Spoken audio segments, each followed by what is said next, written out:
Hi there, and welcome to this day in history for March 27th. March 27th is the 86th day of the year in the Gregorian calendar, 87th in leap years, with 279 days remaining to the end of the year. Today's word is transcribe.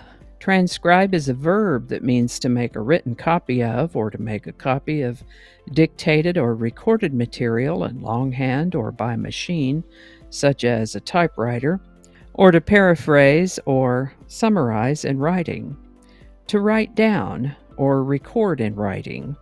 It can also mean to make a musical transcription of, or to cause DNA or RNA to undergo genetic transcription. Transcribe comes to us from Latin roots. First known use of the word transcribe is 1552. Transcribe.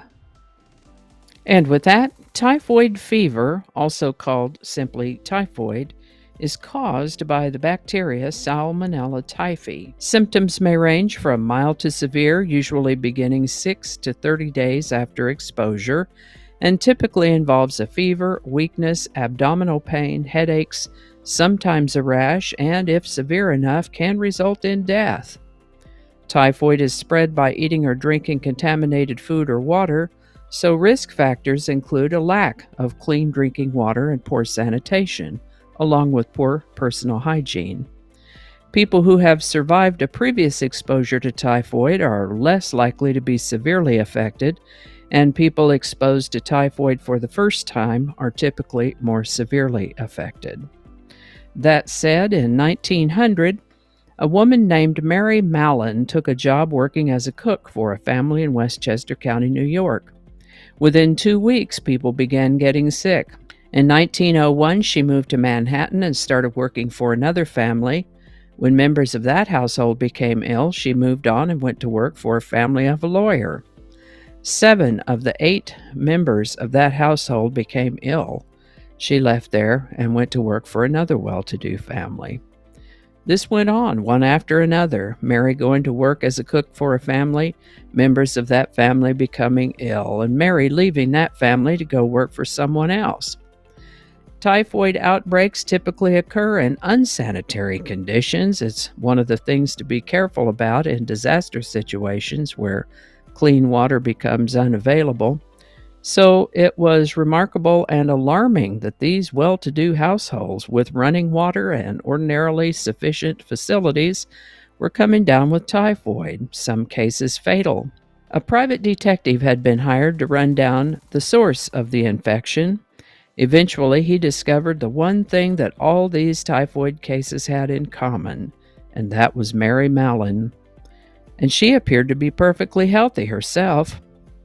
Up to that time, the idea of healthy carriers of a contagious disease was unknown, even in the medical community. Investigators initially thought she must be deliberately initiating these outbreaks, where Mary just thought typhoid was everywhere and the outbreaks were caused by contaminated food and water. Well, they were, but they were contaminated because Mary didn't wash her hands. That wasn't so unusual at the time. Germ theory hadn't been fully accepted just yet. Mary would not believe that she was a carrier and was unwilling to stop working as a cook. She was placed in mandatory quarantine from 1907 to 1910. She was released on the promise that she would take hygienic measures to protect people with whom she came into contact, and most importantly, that she would not work as a cook. But she'd always made good money working as a cook, and after a few years, she started cooking again. She couldn't get a job as a cook for well-to-do families anymore, so she worked in restaurants and hotels under assumed names. Everywhere Mary worked, there were outbreaks, and she changed jobs frequently. In 1915, she went to work at Sloan Hospital for Women, and another outbreak began. 25 sick, 2 dead. One of the doctors in charge contacted the investigator who had tracked Mary down the first time. And on March 27, 1915, Mary Mallon was returned to quarantine, where she would remain to the end of her days. Typhoid Mary. Wash your hands, people. Warm water and soap. This episode is a bit longer in description, yet shorter in the number of subjects than most of my Day in History episodes. I do cover some other items in previous episodes, and I'll include links to those episodes if you'd like to see them. Alrighty, today's song is Stop in the Name of Love by the Supremes.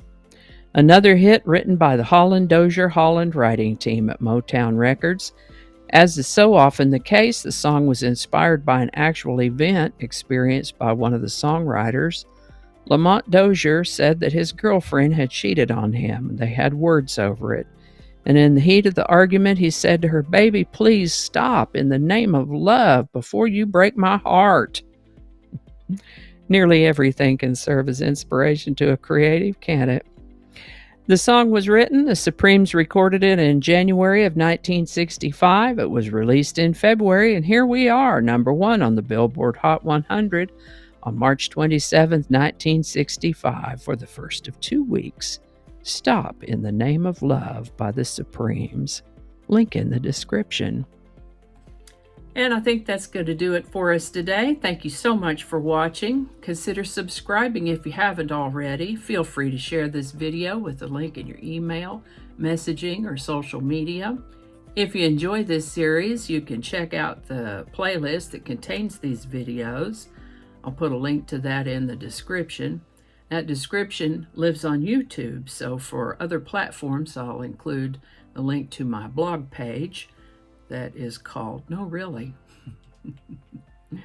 You can also find me on Rumble, Parler, BitChute, and Getter. All those links in that description. Alrighty, that's all I can think of right now. Thanks again, and I'll see you next time. Do not disturb. Okay, I turned Do Not Disturb on. Good job. Third time better be a charm. One more time. January 2nd. The 16th. It's all written in Roman numerals, so I had to translate it. Flinging happiness all over the place. Alrighty. Back to work. I think we got it this time.